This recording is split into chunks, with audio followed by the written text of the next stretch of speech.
Quero saudar a minha amada igreja com a graça e a paz do Senhor. Quero dizer, irmãos, do temor e do tremor de estar aqui em cima. Confesso para os irmãos que há uma certa frialdade de mãos, há uma certa diaforese de dorso que faz empastar a camisa, há um certo frio na barriga, e eu recentemente aprendi com meu sogro, o pastor Olney, que o frio na barriga é um sinal de que o Senhor há de falar por nós.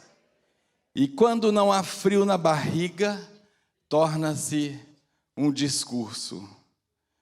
E graças a Deus pelo frio na barriga, pelo tremor e pelo empastamento da diaforese no dorso.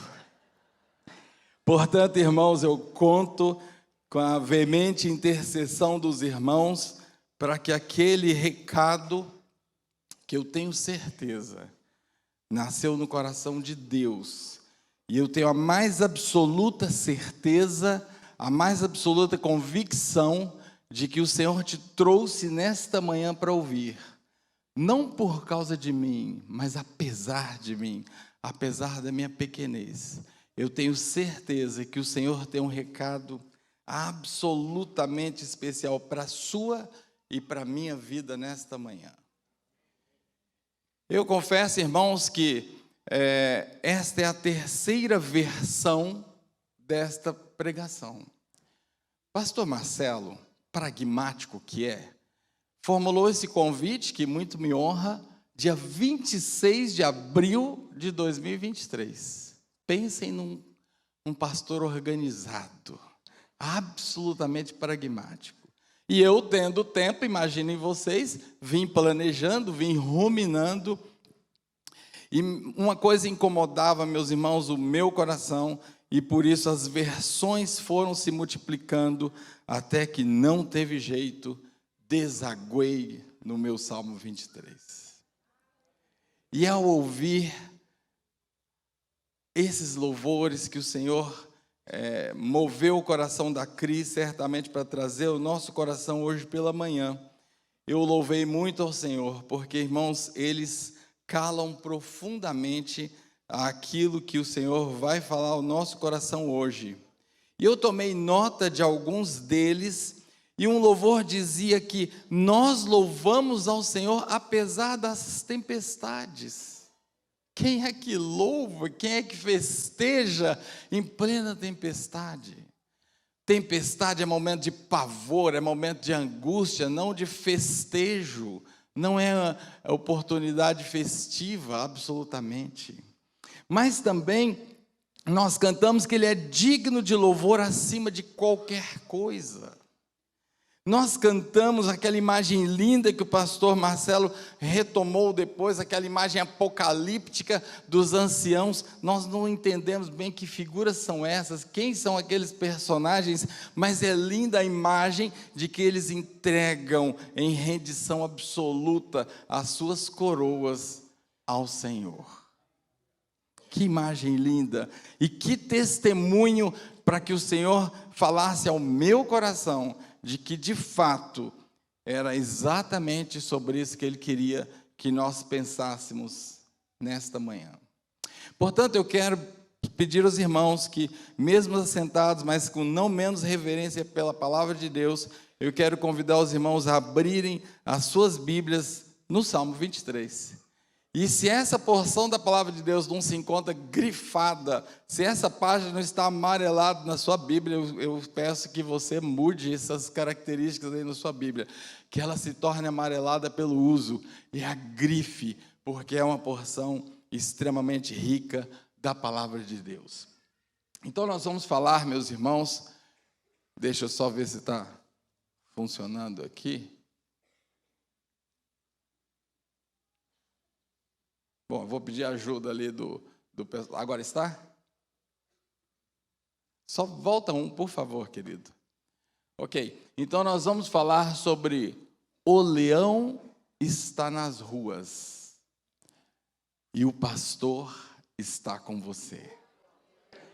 O leão está nas ruas e o pastor está com você. 4 possibilidades diante da fera. Leiamos, meus irmãos, essa porção da palavra de Deus. O Senhor é meu pastor, nada me faltará. Ele me faz repousar em pastos verdejantes, leva-me para junto das águas de descanso, refrigera a minha alma. Guia-me pelas veredas da justiça, por amor do seu nome. Ainda que eu ande pelo vale da sombra da morte, não temerei mal algum, porque tu estás comigo. A tua vara e o teu cajado me consolam. Preparas uma mesa perante mim na presença dos meus inimigos. Unges minha cabeça com óleo e o meu cálice transborda. Certamente que a bondade e a misericórdia do Senhor me seguirão todos os dias da minha vida, e habitarei na casa do Senhor por todo o sempre. Oremos, irmãos. Pai, esta é a tua palavra, Senhor. Esta, Senhor, é a mensagem que o Senhor colocou em meu coração, Pai. E agora eu quero te pedir que de modo especial, Senhor, o Senhor complemente, ó Pai, tirando as nossas limitações, Senhor, as nossas imperfeições, ó Pai, que sejamos agora a boca do Senhor para transmitir a tua palavra, Senhor, para transmitir, Senhor, aquilo que o Senhor quer trazer à tua igreja nesta manhã. Ser livre, ó Deus, ser livre, que haja plena recepção em nossos corações. Eu oro assim em nome de Jesus. Amém. Eu vou pedir então para... Agora vamos ver se já... voltar. Agora estamos muito bem. Nada quando a tecnologia funciona, né, irmãos? Então, nós vamos centrar, meus queridos, no versículo número 1. O Senhor é o meu pastor, e nada me faltará. Esse é o núcleo, sem dúvida nenhuma, desse salmo maravilhoso, na minha opinião, a melhor porção de toda a Bíblia. Uma porção absolutamente profunda, uma porção que, já disse isso aqui desse púlpito, que na minha opinião, engloba, sintetiza toda a experiência divina em relação à humanidade. O Senhor é o meu pastor, nada me faltará. E para introduzirmos, irmão, nós precisamos pensar rapidamente sobre 3 aspectos. O primeiro deles, quem é o autor desse salmo?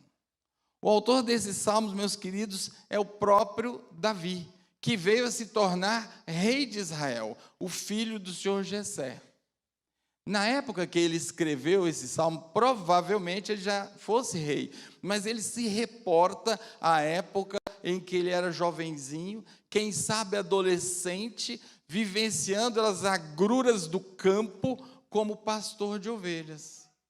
Eu preciso nos lembrar de que aquele filho de Jessé era como que renegado na família por ter baixa estatura e ser ruivo. 2 características renegadas para o modelo viril do judeu, que deveria ser alto e moreno.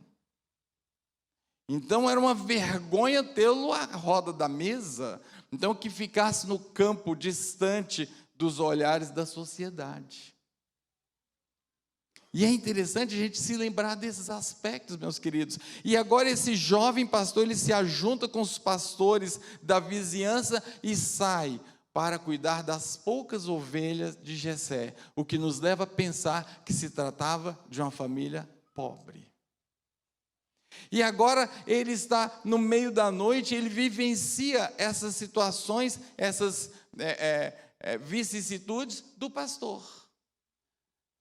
A dificuldade do cuidado da ovelha, a ovelha que se desgarra, a ovelha que é teimosa, a ovelha que precisa de ser pastoreada, de ser conduzida, de ser levada a pastos verdejantes, às fontes seguras, a ovelha que é extremamente medrosa, a ovelha que se dispersa ao menor sinal de medo, é um bicho muito amedrontável. Ele vive tudo isso. E um dia, ele olhando essa realidade pessoal, ele se compara, enquanto pastor, com a sua relação com Deus. E então nasce essa pérola da palavra de Deus, que é o Salmo 23. Fazendo um paralelo entre a sua própria vivência no cuidado com as ovelhas e a sua relação com o Senhor. E é interessante a gente notar, quem estuda isso vai perceber, logo ali no inverno, as ovelhas são trazidas, quem sabe até para dentro de casa, porque o inverno naquela região é vigoroso, e as ovelhas podem morrer. E então, na primavera, elas ficam nas cercanias de casa, e no verão, com o deserto se mostrando rústico, há necessidade de encaminhamento aos platôs elevados. E para que se chegue aos platôs elevados, há necessidade de passagem por desfiladeiros difíceis. E aí nós vamos entender o vale da sombra da morte, onde, entre outros perigos, há terríveis leões da montanha à espreita, pronto para dar bote nas ovelhas de Davi. Precisamos ter tudo isso em mente quando pensamos nesse salmo. E por isso, Davi está afeito à figura do leão. Esse leão da montanha, que é extremamente ardiloso, que vai atacar quando então o pastor vai fazer essa subida das ovelhas em busca desses platôs mais elevados. E então, irmãos, fiquei pensando e coloquei aqui algumas coisas para a gente refletir acerca dos leões. Eu gosto muito do programa Largados e Pelados. E fico imaginando encontrar um bicho desse, sozinho, peladão. Já imaginaram? Agora, há uma outra circunstância, grava essa ideia, porque o sujeito que se meteu a ir lá, pelo menos está no ambiente dele. Eu quero que você grave essa ideia rústica, campestre, floresta. Nós é que nos metemos a bobo de ficar lá, né? Mas ele pode vir para a cidade. E é isso que é o interessante que eu quero que você note. E eu anotei aqui algumas características. O seu rugido pode ser ouvido a 8 quilômetros de distância. Que coisa pavorosa. Já imaginou à noite? No seu acampamento rústico, você não sabe se está a 8 quilômetros ou se é 8 metros. E mais, esse bicho corre a 80 quilômetros, ele dá picos, ele não consegue manter, mas ele dá picos de 80 quilômetros por hora. O recorde humano, do qual eu, por exemplo, me encontro muito distante, o recorde humano é de 64 quilômetros. Ele vai te pegar. A diferença é muito grande. Ele pode saltar de 10 metros de altura, onde tem um, tem mais.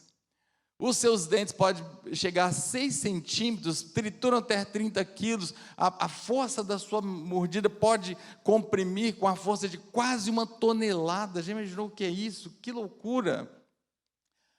E um leão chega a 190, um macho, chega a 190 quilos de peso. E olha que inveja, caminha sobre uma cama de folhas secas, sem fazer ruído. Grave também essa característica que nós vamos utilizá-la daqui a pouquinho. Então, é desse bicho que a gente vai falar. E você pode ficar imaginando, puxa, mas nós estamos aqui pensando na ideia do pastor, do Senhor como pastor, e que nada nos falte, mas o que tem a ver com o leão? Será que foi só a inspiração de Davi? Segura, porque não foi apenas a inspiração de Davi. Tem mais ensinamentos para mim e para a sua vida hoje. Mas eu preciso, antes de chegarmos lá, eu preciso resgatar com você essa ideia do que significa o Senhor ser o meu e o seu pastor e dizermos que nada nos falta. Nós temos uma relação de ganho, de lucro, de mais-valia, irmãos, que a gente precisa desconstruir hoje. A gente imagina que o Senhor é o nosso pastor, então temos tudo, já que nada nos falta. Isso é um equívoco. Até que podemos ter tudo mesmo, porque tudo é dele. A palavra diz lá em Jó: quem primeiro me deu para que eu lhe retribua? Porque todas as coisas debaixo do céu são minhas. É o Senhor dizendo para Jó. Porém, nem sempre Ele vai querer nos dar todas as coisas debaixo da terra, porque de repente a gente vai se perder. Então, há um desentendimento quando nós lemos: o Senhor é meu pastor e nada me faltará, porque de repente, se eu não tenho tudo, então agora eu começo a entender: então Ele não é meu pastor, Ele falhou comigo. Percebe a sutileza? Então Ele não é tão poderoso assim, então Ele não é tão fiel assim. Então tem alguma coisa errada na minha relação com Deus, porque eu não tenho tudo. A minha conta bancária não está vultuosa de zeros. O meu carro não é um Mega Blaster Plus top de linha. Eu não tenho tudo que preciso, tudo que quero. E principalmente mais que quero do que preciso. Na realidade, queridos, nós precisamos nos lembrar que quando a palavra nos diz que o Senhor é o meu pastor, isso é o bastante. Ele é o pastor, ponto final. Já temos tudo, porque Ele é o pastor. Percebeu isso? Ele é o pastor, isso basta. Você já tem tudo. Entenda isso, meu querido. O Senhor é o meu pastor. Isso aqui é o bastante. Mas e o leão? Né? Aí a gente pode ficar pensando: e o leão? Há um texto lá em Provérbios muito interessante que diz assim: o preguiçoso diz, um leão está no caminho, um leão está nas ruas, lá em Provérbios 25:13. E nós estamos acostumados com esse texto para falar do preguiçoso, né? Para falar que o preguiçoso justifica a sua lassidão para ficar em casa, porque afinal, se eu sair porta fora, se eu pisar para fora da soleira, o leão me pega, então é melhor que eu fique dentro de casa. Mas hoje eu quero fazer você pensar o contrário. Esqueça a ótica do preguiçoso, porque o preguiçoso está justificando a sua lassidão, mas ele está falando uma verdade. Realmente um leão está nas ruas. E aqui é o contraditório que eu quero que você note. Uma coisa é imaginar participar dos largados e pelados e encontrar um leão no habitat dele. Problema seu, quem mandou participar? Agora, já imaginou um leão no meio da cidade? Já imaginou o contraditório de um leão no centro de Campinas? Não é esquisito? E é interessante, irmãos, isso me fascina, porque a gente passa a vida inteira por determinadas porções da palavra de Deus e não nota a nuance, o detalhe. E é o detalhe que faz toda a diferença. Então, o que a palavra de Deus está nos dizendo é que há um leão nas ruas. O que a palavra de Deus está nos fazendo lembrar é que no caminho há um leão e que o leão está nas ruas. Agora, você e eu precisamos transitar. Andar é preciso. Quem sabe a gente possa trazer a vida como a rua? Está percebendo onde eu quero chegar? Agora a gente vai entender que o leão vai representar as nossas susceptibilidades. O leão vai representar as nossas próprias instabilidades. O leão vai representar as nossas vulnerabilidades. Já pensou nisso? Se há uma coisa que o ser humano não consegue absolutamente, é a autogarantia. De nada. Nem mesmo do seu próximo batimento cardíaco você não consegue garantir. Um mísero, o próximo, você não consegue garantir.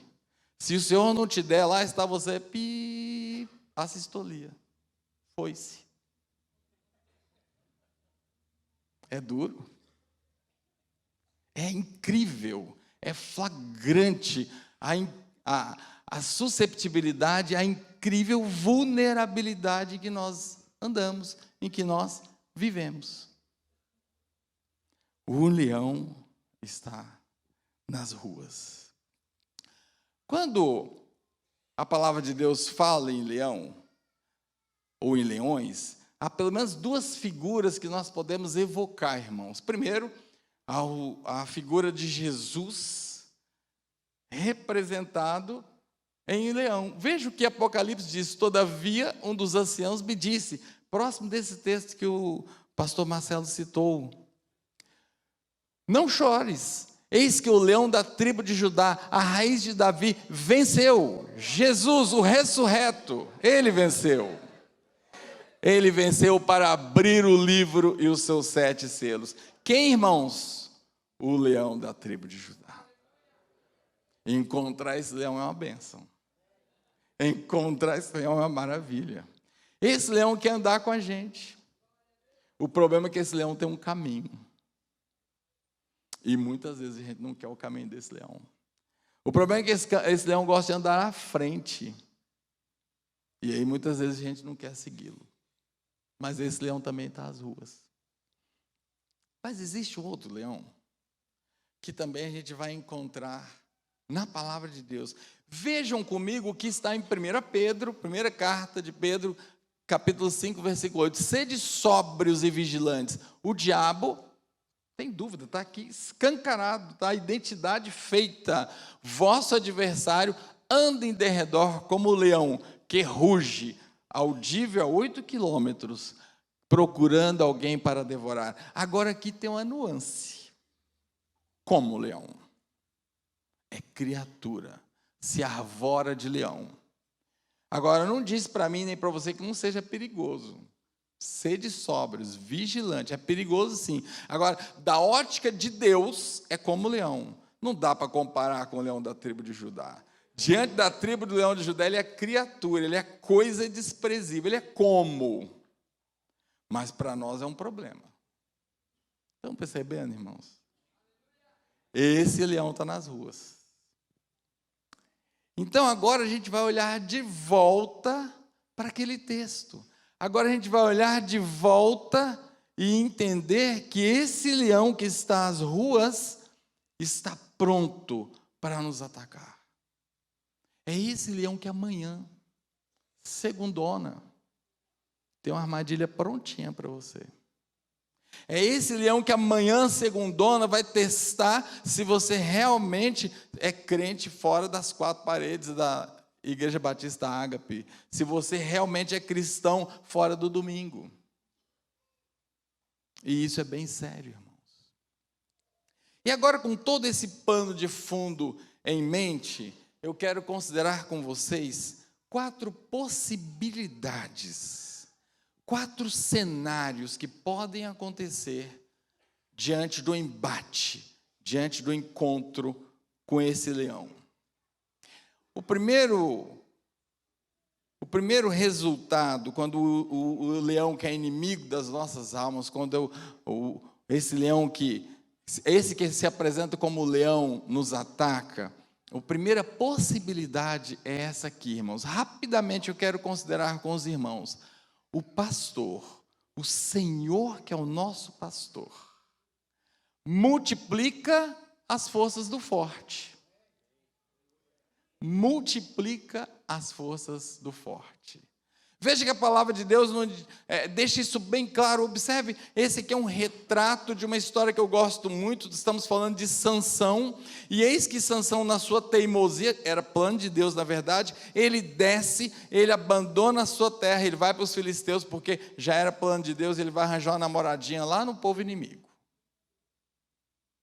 Ai, quando se arranjou uma namoradinha no povo inimigo. E no meio do caminho vem um leão. Ele é um leão jovem, extremamente bravo, e vem para atacá-lo. E o que acontece, irmãos? Veja essa nuance. Lembra da nuance? Lembra que o detalhe que conta? O Espírito do Senhor, de tal maneira se apossou dele, que ele rasgou o bichinho sem ter nada na mão. Eu não consigo, confesso para os irmãos, eu não consigo imaginar isso. Eu creio porque está na palavra de Deus. Nem questiono. Rasgou e rasgaria 10 vezes, 1000 até. Como? Faço a menor ideia. Agora, quer ver o detalhe? Ele não era forte. Esse sujeito não fazia coisas impensáveis por conta da sua incrível força. Mas o Senhor deu mais força para ele. Sabe qual é a lição aqui? Ainda que você e eu nos sintamos fortes, ainda que você e eu nos sintamos robustos, ainda que você e eu nos sintamos preparados, Cuidado, a palavra de Deus nos traz hoje uma mensagem: quem está de pé, veja que não caia. Você se sente forte? Se fortaleça ainda mais no Senhor. Não é pela força do seu braço que você vai vencer o leão. Ele ruge como o leão, ele é pequeno na ótica do Senhor. Para nós, sem o Senhor, ele nos venceria facilmente. Por isso que o Espírito do Senhor vem sobre Sansão e reforça as forças de Sansão. E agora Sansão, com muito mais fortalecido, destroça aquele leão facilmente. Esse é o ensinamento. Estamos fortes no Senhor, nos fortaleçamos ainda mais para resistir ao inimigo, irmãos. Não baixemos a guarda. Satanás não está brincando. Ele sabe que os tempos são os tempos do fim. Ele não está brincando. Não se sinta forte. Fortaleça-se no Senhor. Mas há uma segunda possibilidade muito interessante. Nós voltamos a Davi. Agora é Davi que está contando para o rei Saul uma cena muito interessante. Davi, na verdade, está indignado diante do rei. Usando de uma linguagem bastante jovem, Davi começou a causar no baixo clero do exército de Saul. Ele chegou lá para Davi vir isso para os irmãos, e eles viu aquela cena de Golias chegar e afrontar o Deus de Israel. E ele se impacientou. Como assim? Vocês vão deixar que esse indigno afronte o Deus vivo e não vão fazer nada? E então aquilo foi subindo, né? Leva para o sargento, leva para o capitão, leva para o general, vão levar para o rei. E lá está ele para o rei. E ele não pensa que ele se intimida, não. Ele fala: rei, olha, sabe o que acontece? Eu estou acostumado com isso. Eu pego o leão na unha, porque o Senhor é que me dá forças. Eu sou frágil. Eu, por mim, não consigo não, mas o Senhor me dá forças. E ele dá esse testemunho maravilhoso para o rei. E nós sabemos a história. Ele dispensa toda aquela armadura do rei, todos aqueles dispositivos, e consegue vencer Golias. Irmãos, qual é o ensinamento? Não é pela força. Nos sentimos fracos, nos sentimos sozinhos, nos sentimos sem condições do embate. Confiemos no Senhor. Ele não nos abandona. Ele não nos deixa. Ele não vai deixar-nos desassistidos. Ele está conosco. Ele é o nosso pastor. Nada nos faltará, queridos. Então, a segunda possibilidade é que o pastor dá forças ao fraco. E se você se sente fraco, bem-vindo, porque o pastor está pronto a te dar forças. A terceira possibilidade também é muito interessante. O pastor, o Senhor, que é o nosso pastor, tira as forças do forte. E aí, é claro, vocês já perceberam que eu estou falando da história de Daniel, e estou me referindo ao capítulo 6 de Daniel. Vocês se lembram bem, Daniel, um dos cativos elevados de Israel, e agora ele começa a se destacar, e agora ele se torna um dos príncipes daquele reino, e prontamente ele começa a despertar a inveja dos seus colegas. E eles falam uma frase, meus irmãos, que quem dera essa frase estivesse na boca do mundo quando falassem de nós. Eles dizem assim entre eles: não adianta buscarmos nas coisas de Daniel. Vamos focar nas coisas do seu Deus, porque fora delas nós não vamos achar uma vírgula de algo errado para a gente levar para o rei. Que testemunho! Que testemunho, meus irmãos. Quem dera o mundo lá fora fale isso de cada um de nós aqui. E agora, então, eles urdem um plano. Eles chegam: rei, todos nós Mentira, porque Daniel não estava nesse conluio. Todos nós fizemos um acordo, viu, rei?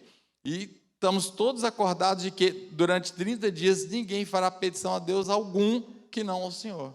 Ah, é? Então tá bom. Faça uma lei aí, porque nós já concordamos. E quem não acolher a lei do Senhor será lançado na cova dos leões. O rei não percebeu a trama. E aí a gente sabe da história. Daniel, ao saber da lei, ele não se intimida. Ele vai para o seu quarto e continua fielmente de janela aberta. Que coragem, irmãos. Eu fico imaginando, nós talvez fizéssemos o mesmo de janela trancada. E ainda chamaremos isso de prudência. Não é verdade? Sejamos prudentes. Ele não. Janela aberta, voltada para Jerusalém, clama ao Senhor. E agora a sentença veio. O rei passa um dia inteiro tentando dispositivos legais, chama lá o corpo jurídico, não tem jeito. Rei não tem jeito. E aí o rei cede, né? A palavra de rei não volta atrás, a lei está assinada. E a gente sabe da história. Eu fico imaginando como foi que o Senhor fez isso. O fato é que fez. E não imaginemos, irmãos, que foi alguma coisa como fortuita. Aqueles leões não viram Daniel, viram sim. Porque esse bicho que eu mostrei tem um faro, tem uma perspicácia para achar presa que vocês não imaginam. Viram sim. O problema é que o anjo do Senhor, como o próprio Daniel disse, foi lá e fechou a boca dele. Isso é o que o Senhor, que é pastor, faz. Ele tira as forças do forte. Que coisa maravilhosa, irmãos. Quando nós temos uma manifestação tão extraordinária, que perpassa a compreensão humana, isso é manifestação da glória de Deus. A quarta possibilidade, nós não gostamos dela, não. A quarta possibilidade é quando o Senhor permite que o leão estraçalhe. Na verdade, ela escapa à compreensão humana. Na verdade, também ela não está na Bíblia, ela está na história secular, ela tem uma base, se a gente olhar para o capítulo 11 de Hebreus, quando ele diz que pessoas foram apedrejadas, provadas, serradas ao meio, mortos ao fio da espada, andou peregrino, vestido de pele de ovelhas e de cabras. Vocês sabem que figura é essa? As pessoas eram literalmente despeladas e vestidas nas peles desses animais e soltas para morrer. Eram usadas, como na época de Nero, como lampiões em praça pública, besuntavam de azeite, botavam fogo e deixavam lá queimando à noite, como iluminação pública à noite. E muitas vezes, leões eram deixados famintos por 14 dias, e os cristãos então eram soltos no Coliseu para fazerem espetáculo público. E a história conta que muitas vezes os leões já estavam enfastiados e aqueles irmãos nossos instigavam os leões para que eles atacassem e aquela agonia acabasse rápido. Não entendemos por que o Senhor permitia aquilo. Mas uma coisa nós podemos ter absoluta certeza, absoluta. Até lá, o Senhor que é pastor estava cuidando.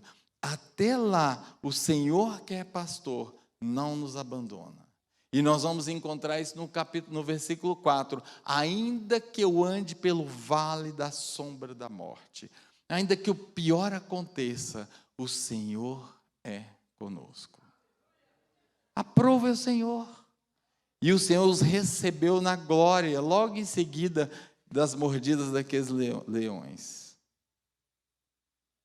E aí, meus irmãos, eu fiquei imaginando, fiquei refletindo sobre essas 4 possibilidades e inseri essas 4 possibilidades à luz do que eu chamo de 4 maus resultados na experiência humana.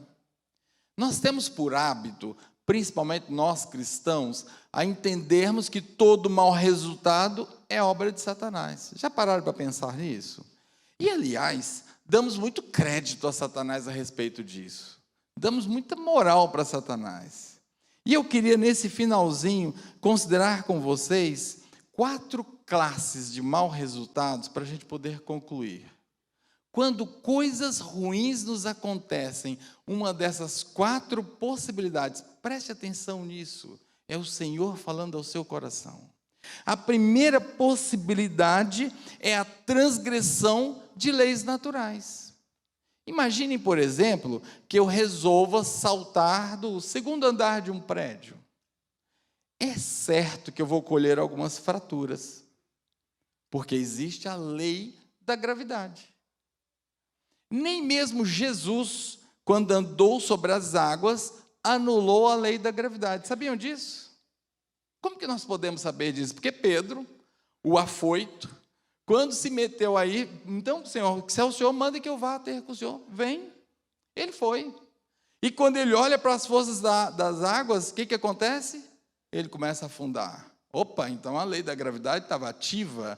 O que acontece é que Jesus utilizou de um princípio da física, uma outra força, com a mesma direção, sentido contrário, anulou a gravidade, poder do Senhor. Então, quando um mau resultado nos acontece, a primeira possibilidade é a transgressão de uma lei natural. A segunda possibilidade é o resultado da lei da semeadura e da colheita. Meus irmãos, sabe o que a Bíblia diz sobre isso?